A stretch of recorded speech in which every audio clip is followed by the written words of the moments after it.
Votre programme avec Omkia. Ouverture, porte, portail, pergola et store. Votre spécialiste de la rénovation, Omkia.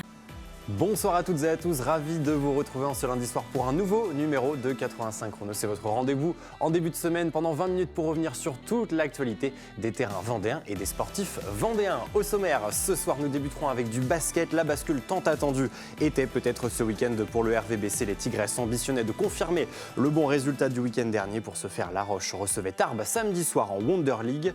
Sur les terrains de football, nous prendrons des nouvelles des Ornésiennes de l'ESO. Après leur qualification pour les 32e de finale de la Coupe de France, les Lyonnaises retrouvaient le chemin de la D3 féminine face à Saint-Denis hier après-midi.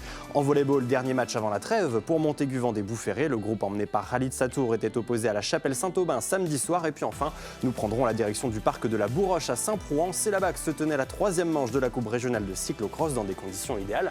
Vous le verrez, voilà pour le programme de ce lundi 9 décembre 2024. 85 Chrono, ça commence tout de suite.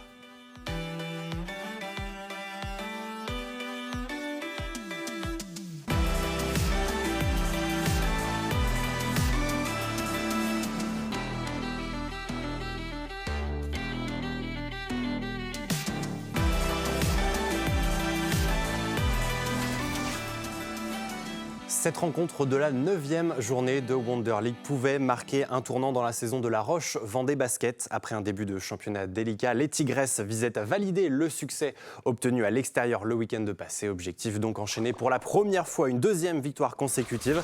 Face aux Lyonnaises, 11e en maillot blanc, c'est la formation de Tarbes, 8e qui se présentait aux Oudéry. Deux équipes dans un mouchoir de poche dans cette première partie de saison et l'entame laisse à penser que ce match va se jouer à peu de choses. Les deux collectifs se répondent dans le premier quart-temps et ce sont les visiteuses qui mènent après 10 minutes 15 à 13. Moussa et Fora permettent aux Tarbaises de créer une première différence. Jade Phillips dans les premières minutes, puis Louise Prénaud en fin de deuxième quart rattache tout de même les Tigresses. Plus 8 pour les Hautes-Pyrénéennes à la pause, 32-24. Rien n'est joué dans ce match, mais la décision va se faire dans un 3e quart-temps où La Roche apparaît totalement hors sujet. Un trou noir selon les mots de la capitaine des Tigresses, Sarah Ousfar. Seulement 6 points inscrits par le RVBC en 10 minutes, là où les Tarbaises en alignent 19. Clinique au shoot, Aja Sivka, la numéro 17 Tarbaise, assomme la défense lyonnaise. 20 points pour la Slovène, meilleure marqueuse de la rencontre.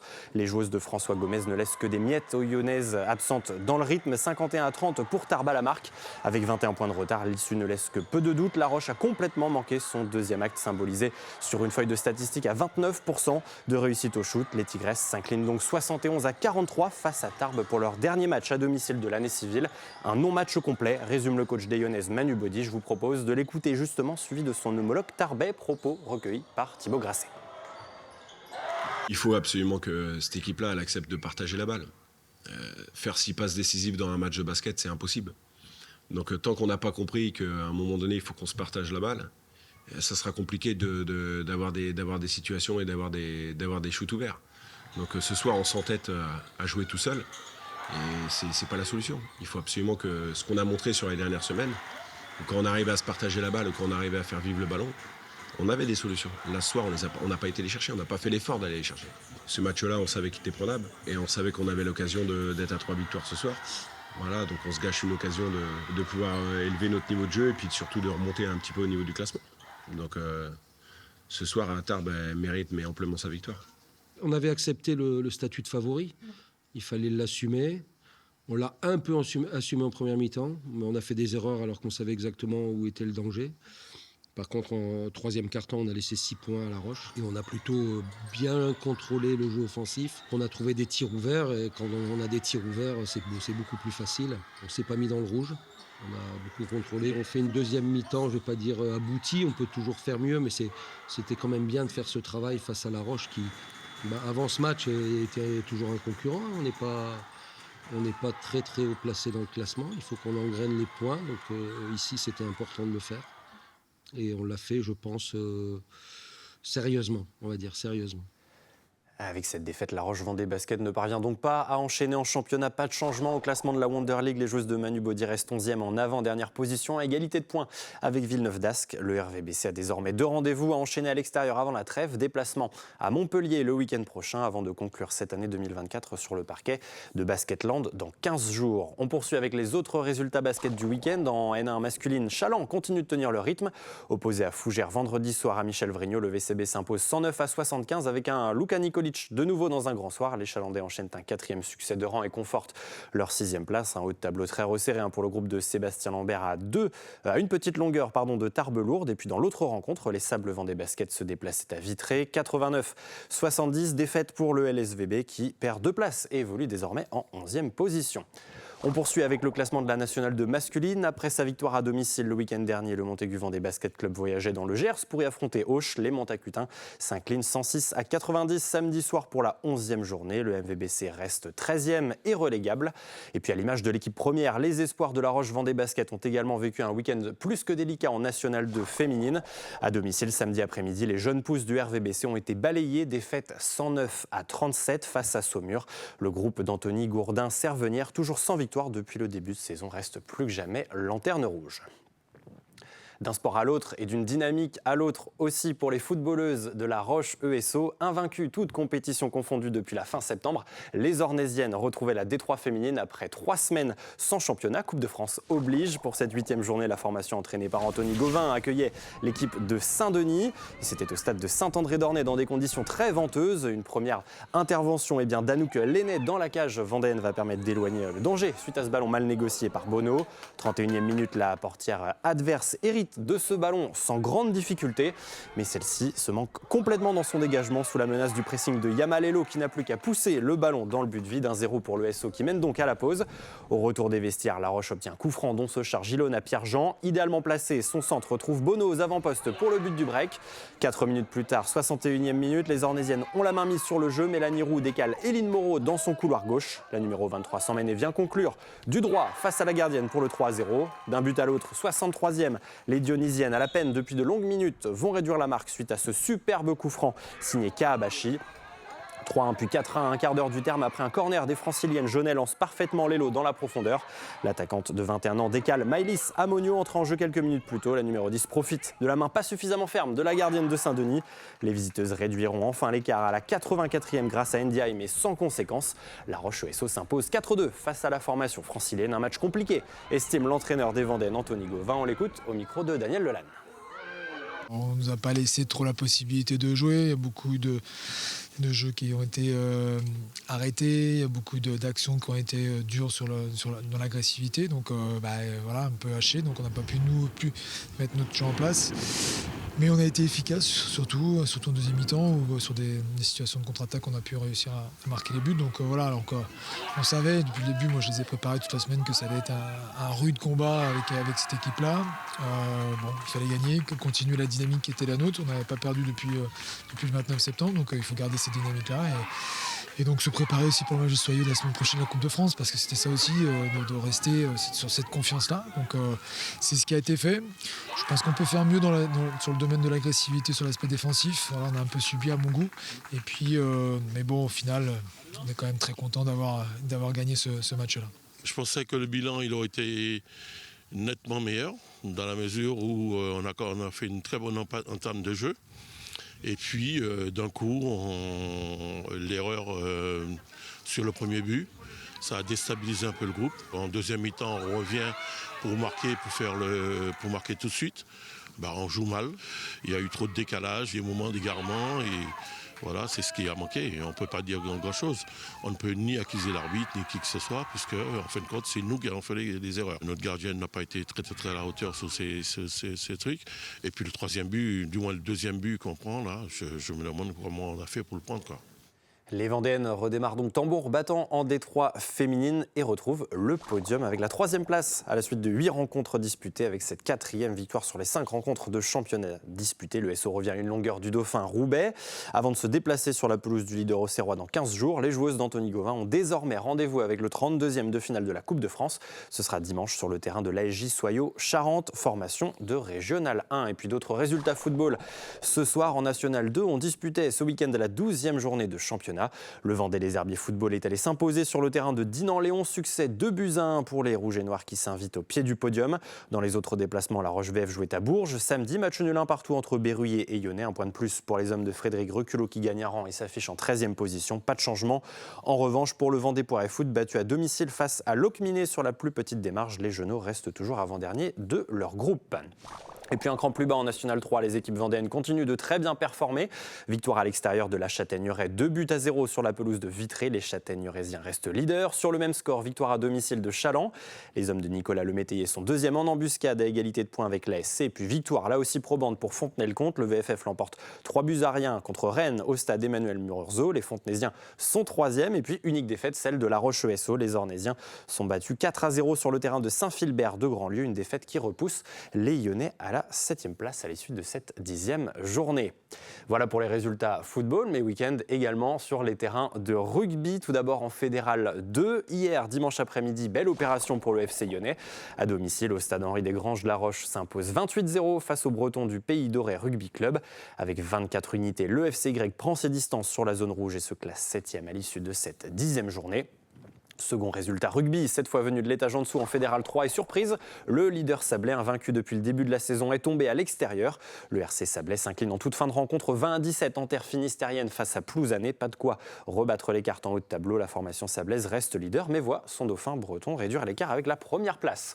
Et puis en handball, l'unique résultat de ce week-end était à retrouver en National 2 masculine. Pour le compte de la 10e journée, Pouzauges est allé s'imposer 32-27 face à Granville, deuxième du championnat. Quatrième victoire en 5 matchs pour les hommes de Steve Berger, installés sur le podium à 2 petites longueurs de leur adversaire du week-end et du leader Canet. Allez, je vous propose à présent bien de partir sur les terrains de volleyball. Le MVBVB, le Montaigu Vendée Boufféré Volleyball, était en piste samedi soir à domicile pour la 8e journée de National 3 masculine. Les Vendéens accueillaient la formation de la Chapelle Saint-Aubin à la Halle des Sports de Boufféré. Un duel entre deux formations au coude à coude au classement puisque les Boufféréens en jaune sont 7e, là où les visiteurs évoluent à la 8e place. Les Sartois vont promptement prendre les commandes de cette rencontre dans le premier set. La Chapelle Saint-Aubin offre une belle opposition aux Vendéens, plus en difficulté dans les premiers échanges et distancés au score. La manche inaugurale revient au rouge et blanc 25-19. La jeune garde du MVBVB va réagir, installant parfois un faux rythme dans la suite de cette rencontre et cela va venir perturber les Capello-Binois. Les hommes de Khalid Satour se détachent rapidement mais voient leur adversaire du soir revenir au contact. 24-23 et ça passe sur la première balle de 7. Montaigu Vendée Boufféré recolle à une manche partout. Les Vendéens ont pris un avantage certain sur les Sartois et ce match entre deux équipes qui jouent le maintien va continuer de tourner en faveur des hommes en jaune. Le MVBVB s'adjuge la troisième manche 25-19. Il reste encore une manche à aller décrocher pour remporter les 3 points. Dans le 4e set, les locaux continuent d'asseoir leur domination, ne laissant que peu d'ouverture aux visiteurs qui sont d'ailleurs promus cette saison en N3 et privés pour cette rencontre de 2 titulaires habituels. 7 partout, puis 21-19. Le numéro 1, Vendéen, Olivier Casal, s'occupe de la conclusion sur un ultime match, 25-21. Et victoire donc 3-7-1. Après 1h55 de jeu, Montaigu Vendée Boufféré boucle donc 2024 avec une victoire de plus au compteur. On écoute les réactions des 2 entraîneurs-joueurs, Khalid Satour et François Lelandais. Réaction recueillie par Daniel Lelanne. C'était un match compliqué, on savait déjà, vu... En fait, c'était un match piège. Donc, eux, ils cherchent à sauver leur peau. Et puis, voilà, finir la saison avec une victoire. Nous, par contre, on continue. Voilà, on a gagné la semaine dernière un gros match. Et puis, il ne fallait pas baisser parce que c'est là où il y a trop de pression pour les joueurs. Donc, c'est là où il y a le piège, quoi. Nous, on a besoin de tous les points. On a besoin des 3 points complets. Parce que si on va au tie-break, il y a partage de points. Et c'est pas ce qu'on cherchait parce que c'est les matchs où gagner plus de points. On a encore des gros matchs qui nous attendent et puis on profitait qu'on est chez nous. Une grosse déception par rapport à l'espoir qu'on avait en venant ici de prendre des points. Voilà, là, on n'en prend pas du tout. Pourtant on avait bien démarré la partie, l'opposition. Voilà, on était dedans sur le premier set. On s'écoule au fur et à mesure en réception. On n'arrive plus à développer notre jeu. C'est dommage, on est prendre au moins 1-2 points. On espère en prendre 3 au regard du premier set qu'on fait, mais c'est comme ça. On repart avec rien. On est là, on est présent, on est bon en def, calé en réception, on fait les bons choix devant. Et puis on avait peur du faux rythme qu'imposait Montaigu sur le premier set. On est plongé dedans, on a plongé dedans complètement. C'est dommage, je pense qu'il y avait mieux à faire ce soir. On s'est fait bouffer un petit peu sur des ballons qui n'étaient pas forcément très durs au service en face. Voilà, on attendait tous les ballons, après on a manqué d'agressivité au fil quand il fallait faire le side, quand il fallait faire la transition. Voilà. Voilà, deuxième victoire consécutive donc pour le MV BVB qui réalise une très belle opération et relègue son adversaire du soir à 6 longueurs. Les Vendéens passeront donc la trêve à la 7e place au classement. Retour sur les terrains le 12 janvier prochain à Orléans, actuelle lanterne rouge du groupe. Et puis en National 3 féminine, cette 8e journée était aussi la dernière de l'année civile. Les volleyeuses de l'AS Landaise bouclent 2024 sur une défaite. Défaite 3-7 à rien face au leader Quimper. Les Landes Génusson se maintiennent juste au-dessus de la zone rouge à la 6e place à égalité de points avec Saintes, premier relégable. Et puis, allez, un détour dans les derniers résultats de ce soir avec la N1 Elite en ring hockey. Notre chroniqueur Erwan de Brouwer vous en parlait jeudi dernier. Contexte délicat pour la Vendéenne qui s'apprête à voir partir son entraîneur Marc Salicru. Samedi soir à Langelmière, les Lyonnais se sont fait rejoindre en toute fin de rencontre face à Coutras pour la 7e journée. Match nul 3 partout. Les Rouges et Noirs sont 4e. Pas de rencontre pour le Poiré Roller, 5e à égalité de points avec les Lyonnais. Et puis un dernier résultat avec le hockey sur glace et classement de la Division 2. À la patinoire Arago, samedi soir, le Haut-Glisse impose 6-3 face à la réserve d'Anglette. Un 4e succès en 5 matchs qui permet au hockey glacionnais de retrouver le podium à l'issue de cette 10e journée. C'était l'un des autres grands rendez-vous à suivre ce week-end en Vendée. Ils comptaient sur la météo quelque peu capricieuse de ces derniers jours pour parfaire leur terrain de jeu. Eh bien, c'était du côté de Saint-Prouan. Le cyclocross était à l'honneur avec le Noël flamand, un événement organisé par le comité des fêtes de la commune avec le soutien du Vélo Club Essartais. Le cyclocross de Saint-Prouan était cette année le support de la 3e manche de la Coupe régionale. Rendez-vous était donc donné à 15h30 samedi au parc de la Bourroche. 67 participants figuraient au départ de la course U23 Senior qui s'est lancée conjointement à l'assaut de ce parcours très gras et boueux, un parcours de 2,5 km dessiné entre la forêt et l'étang de la Bourroche. Rapidement, 2 hommes sont à l'avant de la course, 2 hommes en noir de la même équipe, le team Guével, habitué à un de ces rendez-vous de cyclocross. Tristan Verrier en tête est suivi à la trace par son coéquipier Arnold Jansson. Un peu plus loin, on retrouve aussi Nolan Martineau, qui était le leader de la coupe régionale sous les couleurs de l'UC Cholet. Progressivement distancé après avoir notamment cassé sa chaussure, ce dernier ne parviendra pas à rattraper le duo de tête. C'est donc un mano à mano qui se dessine. Tristan Verrier reste aux avant-postes jusqu'au dernier tour. Après 45 minutes de course, Arnold Jansson prend pour la première fois le lead dans cette manche. Une prise de pouvoir de courte durée car derrière, le Sartois de 21 ans réagit rapidement pour se replacer devant. Et c'est bien lui, Tristan Verrier, qui va venir franchir la ligne d'arrivée en vainqueur. Le team Guével gratte donc les 2 premières places. Thomas Coursier du VS Fertois complète le podium au scratch en 3e position. Au micro de Thibaut Grasset, je vous propose d'écouter le vainqueur du jour qui arrive ici, avec qui est déjà en ligne de mire, les championnats de France de cyclocross à Pontchâteau début janvier. Il est suivi du président du Vélo Club Essartais, Frédéric Godard. J'ai pris un départ assez prudent sur le premier demi-tour, on va dire. Et puis après, je me suis rapidement retrouvé devant, avec entre 5 et 10 secondes, on va dire, sur Arnold toute la course. Et il est revenu à 2 tours de l'arrivée. Je savais qu'il finit fort ses courses, donc j'ai essayé d'être en gestion pour en avoir sur la fin. Et le dernier tour, j'ai réussi à réaccélérer.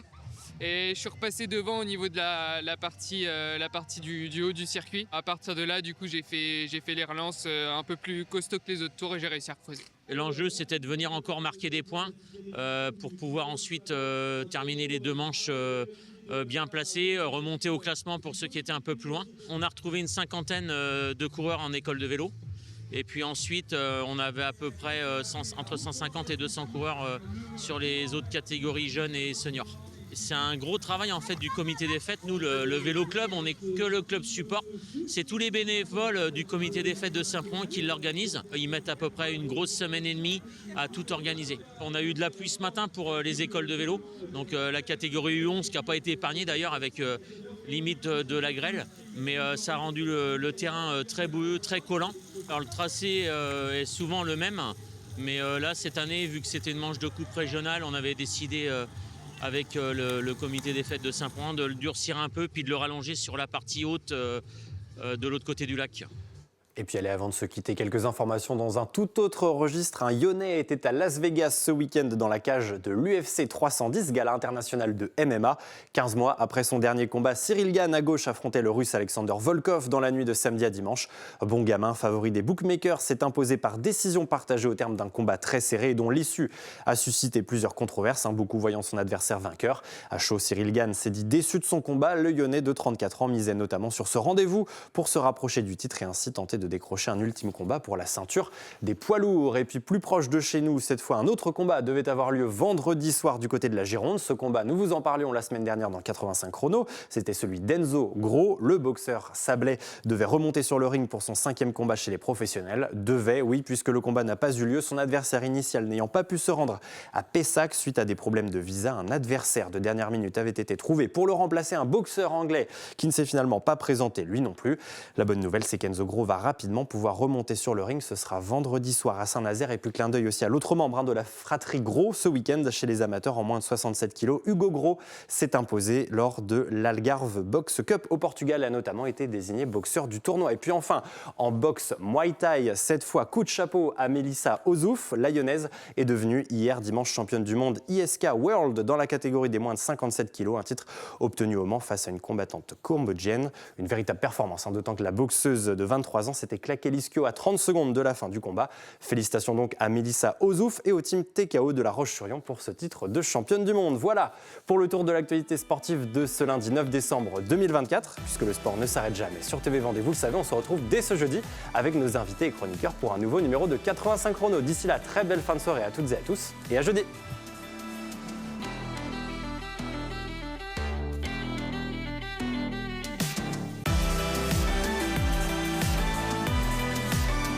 Votre programme avec Omkia. Ouverture, porte, portail, pergola et store. Votre spécialiste de la rénovation, Omkia.